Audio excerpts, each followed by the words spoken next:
You know that feeling of stress, right? We all do. But what if the secret to managing it wasn't just in your head? What if it was actually in your body?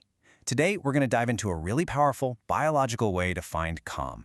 This is your practical guide to learning the language of your own nervous system. I mean, just let that sink in for a second. This one system is basically the operating system for your entire life. And here's the thing, for a lot of us, that system is running with a low-grade alarm bell ringing in the background all the time. It's a kind of chronic stress we've gotten so used to, we barely even realize it's there anymore. So does any of this look familiar? That feeling of being totally exhausted but somehow you can't sleep? Or, getting super irritable over something tiny? This isn't some kind of character flaw. It's not a personal failure. It is pure biology. It's just a sign that your nervous system is stuck in overdrive. And the best part? You can absolutely learn how to guide it back to balance. Okay, so to get a handle on this, we first have to understand what's actually going on under the hood. So let's talk about your body's built-in alarm system and, how it's supposed to work.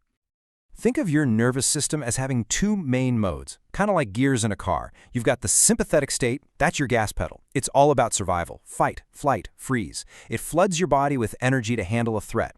Then you have the parasympathetic state, that's the brake. That's for rest, for healing, for connection. Now, the alarm system itself isn't the problem, right? The problem is when we get stuck in that alarm state, even when the threat is just an email and not, a saber-toothed tiger. So this brings us to this crucial idea.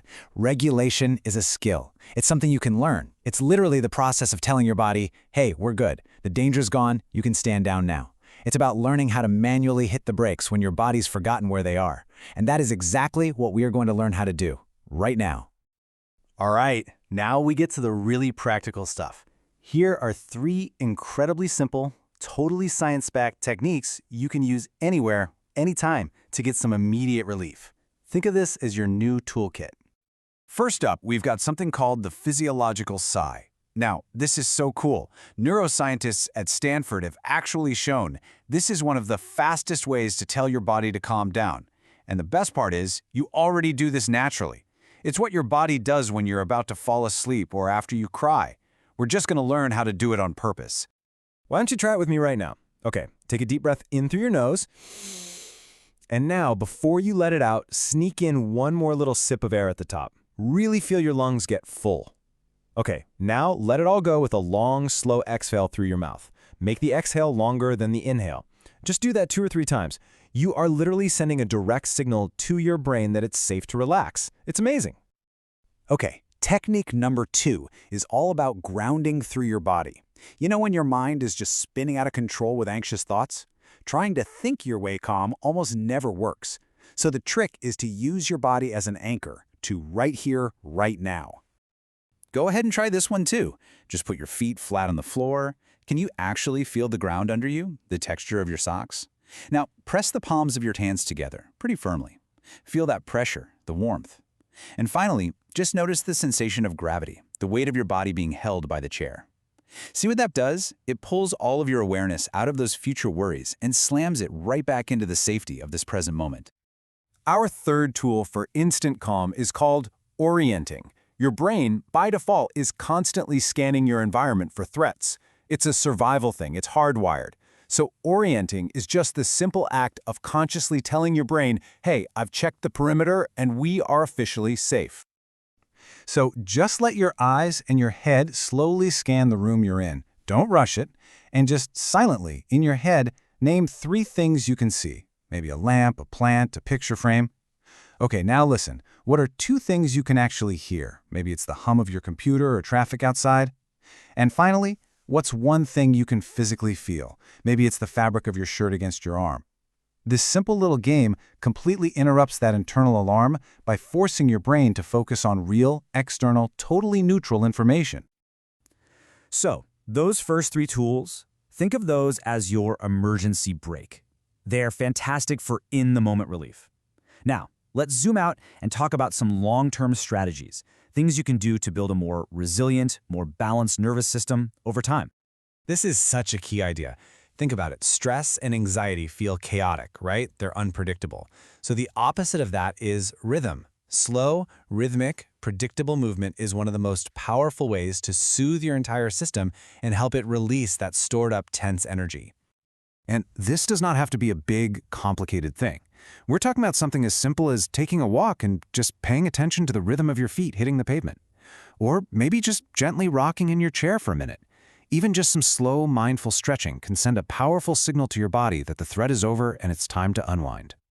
Okay, this next idea is absolutely fascinating. As humans, we are wired for connection. What this means is that our nervous systems are basically talking to each other all the time, completely under the radar of our conscious minds. It's a process called co-regulation. Have you ever noticed how you just feel calmer when you're around a really calm person? That's co-regulation. Your nervous system is literally borrowing their sense of safety. So a huge strategy for long-term balance is to intentionally spend time with people who feel safe and grounded to you. Even just a phone call with someone whose voice is soothing can make a world of difference. And that brings us to our final, and maybe the most powerful tool of all. We've talked about breath and body and other people. Now we need to talk about the way you talk to yourself, because your nervous system is always listening to your inner dialogue. This is such a powerful phrase. Notice what it does. It doesn't deny the feeling. It's not pretending you're not overwhelmed. It acknowledges it. Yes, I feel this. But then it adds a crucial piece of data for your body. But in this moment, I am physically safe. It separates the emotion from the perception of threat. You know, when we're in the middle of a really intense feeling, like anxiety, it can feel like it's going to last forever. Like this is just our new reality now. So reminding your nervous system that all feelings are temporary, they're just like clouds passing in the sky, that can dramatically cut down on the panic that often makes the original feeling so much worse. Now, this phrase isn't about pretending you're some kind of superhero. It's just a quiet, gentle reminder of your own resilience. Just whispering these words to yourself can have an immediate physical effect.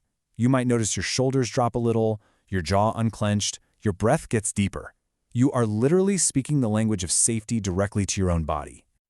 And really, this is the main takeaway from all of this today. The goal here is not to create a life where you never feel stress again. I mean, come on, that's impossible. The real goal is to build resilience. It's about getting so good at these skills that you trust that whenever you get knocked into that alarm state, you know exactly how to guide yourself back home to safety. And why is this so worth it? Because the payoff for practicing this stuff is huge. It's not just about feeling a little less stressed. It's about unlocking your ability to focus, to connect with people you care about, to have more energy, and to just feel a deep foundational sense of calm and stability in your own skin. I mean, that changes everything.